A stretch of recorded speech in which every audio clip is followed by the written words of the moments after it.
Fue en 1984 cuando Juan José Benítez sacó el primer Caballo de Troya, transformándose casi de inmediato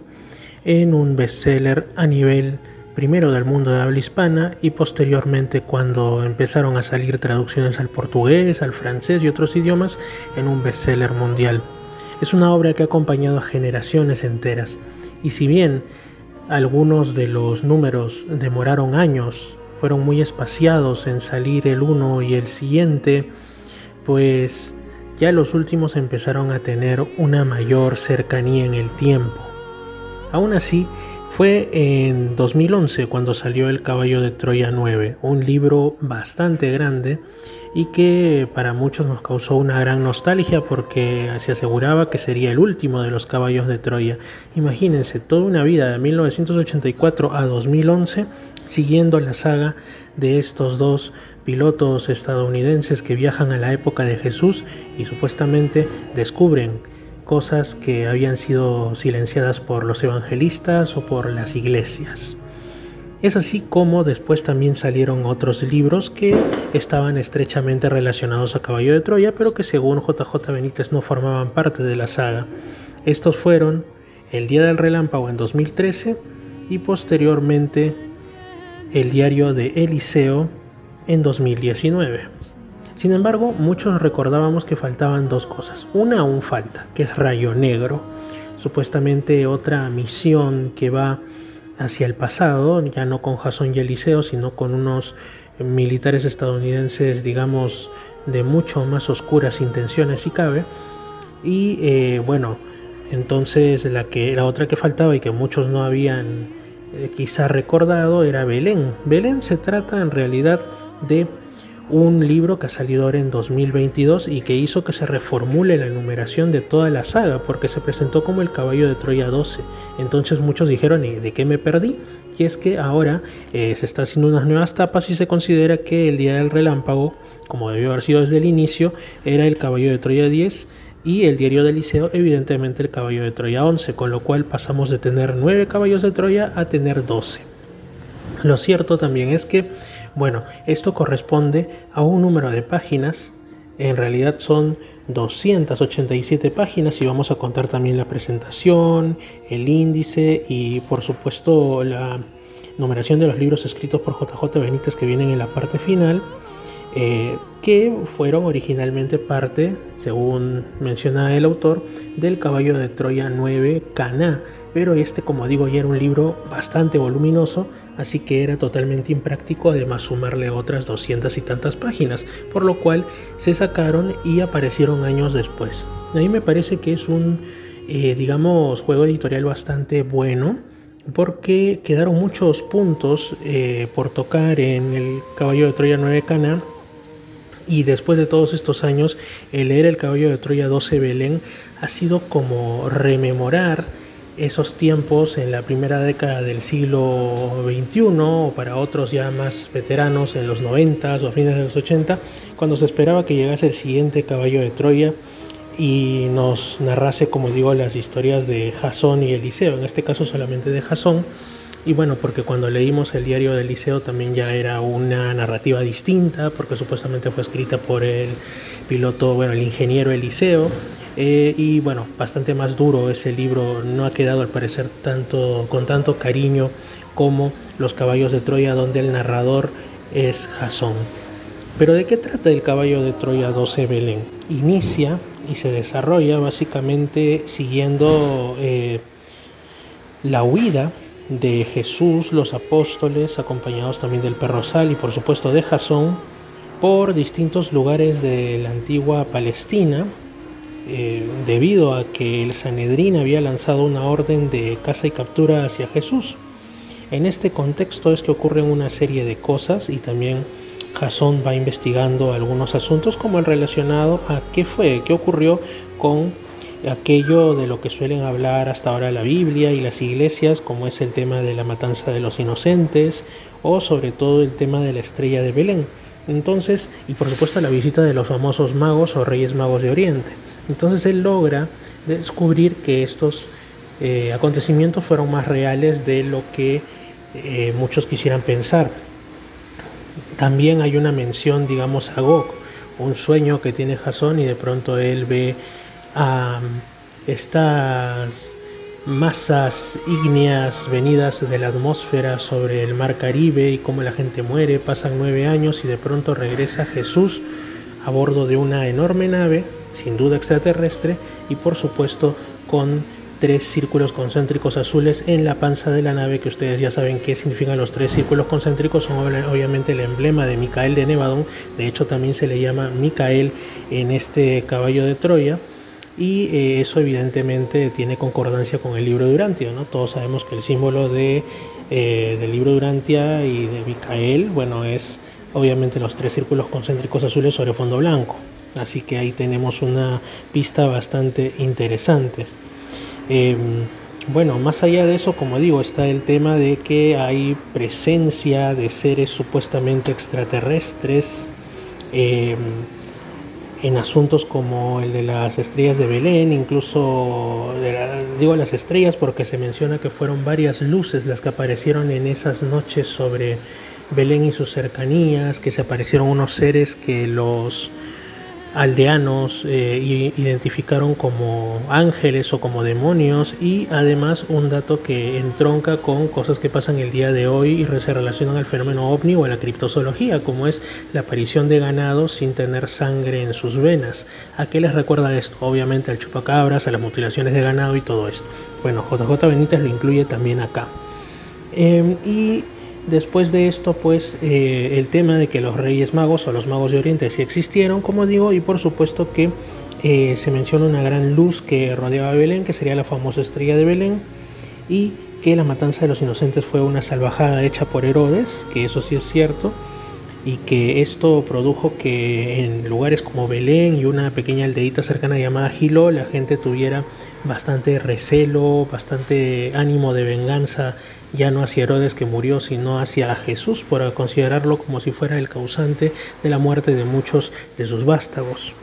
De aquí aparece una personaje llamada Sigal, una hechicera que es bastante, digamos, tiene bastantes apariciones en buena parte del libro, y tiene al final una muerte muy cruel, justamente ligada a sus actividades de hechicería, y curiosamente ultimada por otros hechiceros y supuestos magos y astrólogos. También hay una parte donde se refieren a Yehohanan, Juan Bautista, y se habla de qué es lo que le ocurrió cuando estuvo al interior de la Merkaba o carro de fuego de Yahvé, y directamente pues se habla de la aparición de unos seres con forma humana pero rasgos, digamos, animalescos, y que bueno, habrían tenido alguna serie de experimentos con Juan el Bautista, le habrían alimentado con una especie de líquido extraño. Digamos, hay muchos guiños en el libro hacia el tema extraterrestre, por supuesto. También hay temas como sueños en los cuales aparecían unos seres de una sola pierna descendiendo por una escalera como si fuera la escalera de Jacob, que además estaban relacionados al número de días que pasaría Jesús de Nazaret en la tierra, y así distintas, como digo. Y otra cosa muy interesante es que, por ejemplo, se menciona que Juan Bautista había comentado que cuando él estuvo al interior de la Merkaba de fuego, la Merkaba divina, había observado algo que el propio Jasón dice que pudo haber sido una especie de pantalla de televisión donde se veía el futuro, un gran asteroide que se acercaba a la Tierra y todo esto, y también por supuesto el tema de que, volviendo a la búsqueda de Jasón de los elementos, o de mejor dicho de los testigos del tema de la estrella de Belén y todo eso, algunos de ellos le dicen que telepáticamente unos seres de una sola pierna, tal como los del sueño de la escalera de Jacob, que bueno, que apareció en otra parte del relato, les dijeron que Micael había llegado y que se alegren, pocos días antes del 21 de agosto del año -7. O sea, otra mención más a Micael de Nevadón, Jesús de Nazaret, bueno, según también el libro de Urantia. Después hay, por supuesto, muchas cosas más relacionadas a temas como la cábala, la numerología, y por supuesto dentro de todo esto asuntos como la difícil el difícil encuentro entre los seguidores de Juan Bautista, encabezados por Abner, y los discípulos, los apóstoles del Maestro, que están todavía muy confundidos y muy, digamos, hasta cierto punto enemistados, porque unos quieren que, bueno, ya Jesús sí es el Mesías que gobierne y dirija los ejércitos junto a Juan Bautista, y los otros dicen no, que solamente el Mesías es Jesús y punto. Y todo este tipo de asuntos interesantes. Y así va el grupo huyendo cada vez más del Sanedrín, pasando por distintos pueblos, algunos realmente interesantes, como puede ser un pueblo poblado principalmente por bereberes y construido con sal. Se dedicaban justamente a eso, a la extracción de sal, cerca al Mar Muerto, donde Jesús hace una de las curaciones más espectaculares. Por cierto, se encuentran con muchas personas que tenían enfermedades, que tenían distintas cuestiones, y se vuelve a mencionar el tema de la famosa ley del contrato que JJ Benítez menciona en tantos Caballos de Troya y también en las entrevistas que él da, ¿no? Esta idea de que nosotros elegimos lo bueno y lo malo, lo bonito y lo feo antes de venir a la tierra, y que aquí simplemente pues olvidamos el asunto y lo vivimos como si fuera algo nuevo para que la experiencia no nos llegue descafeinada, ¿no? Entonces hay todo este tipo de alusiones. Para mí es como si fuera una especie de, digamos, compilación de muchas cosas, como para que no las olvidemos, como para que nos queden claras, de los anteriores Caballos de Troya, y eso es lo que hace más sabroso, más rico este libro en realidad. Hay también la aparición, por supuesto, de Abba Saúl, que lo recordamos del Caballo de Troya 7 por ahí, donde rescatan prácticamente a Jasón cuando tiene uno de sus ataques de amnesia derivados de su problema que se le había creado a nivel neuronal por las inversiones de masa en los viajes en el tiempo. Y bueno, Abba Saúl empieza a hablar más sobre el tema de quién fue Melquisedec, y lo habla y complementa y conversa con Jesús de Nazaret también,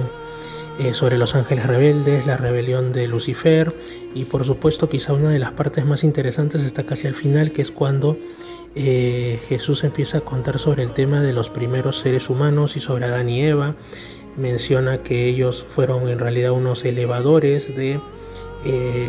vamos a llamarlo así, la capacidad o la evolución humana, que el ser humano en realidad había empezado por una especie de evolución, con una especie de cuento holográfico obviamente, y que fueron dos gemelos parecidos a los monos, que posteriormente pues fueron de alguna manera guiados, alumbrados en su inteligencia, adquirieron la conciencia humana y empezaron a huir hacia el norte, y que de ellos derivamos. Cuando llegaron Adán y Eva, obviamente venían de fuera, eran, vamos a decirlo así, extraterrestres, se instalaron en una península que ya no existe en la parte oriental del mar Mediterráneo, por donde actualmente está más o menos las costas de Siria y de Líbano, y ahí se establecen, pero son desalojados porque son engañados por Caligastia, que en el libro lo llaman además Caligastía, con acento en la última I. Y bueno, se habla de él, se habla de Lucifer y se habla de Satanás, y se hablan de una serie de cuestiones también que muchos recordaremos si hemos leído el libro de Urantia. En sí es un libro, a mí el Caballo de Troya 12 Belén me parece muy bonito, muy interesante. Hay temas con los que uno no está de acuerdo, particularmente cuando es lector del libro de Urantia, como la ley del contrato, pero en todo lo demás me parece que está ok. A mí, como persona que además de todo esto me interesa muchísimo el fenómeno ovni, y también los temas relacionados pues a lo paranormal, y por supuesto a los sueños, las implicancias que tienen también cuestiones como la hechicería, si acaso fueran realidad o no. Por supuesto es un libro que se disfruta mucho, porque además también es una especie de compilado de muchas de las facetas como investigador que tiene Benítez, y por ende a mí me pareció un libro buenísimo, El Caballo de Troya 12. Quienes lo quieran tomar como novela, excelente, entre ellos estoy yo, una novela basada en el libro de Urantia, por lo menos en una gran parte, y habrá quienes lo quieran ver como una realidad o quienes lo quieran ver como 100% ficción. De eso cada uno es independiente, pero sin duda es un muy buen libro, así que se los garantizo que van a disfrutar de principio a fin, van a devorar el libro, y espero que lo recomienden a muchos más. Saludos, y verdaderamente espero que haya un Caballo de Troya 13 o que Rayo Negro venga pronto y que sea también algo que nos hable un poco más sobre la vida de Jesús, y se extraña realmente cada vez que se anuncia el final de Caballo de Troya, porque es una obra, una saga que nos ha marcado a muchísimos alrededor del mundo. Un abrazo, saludos, gracias.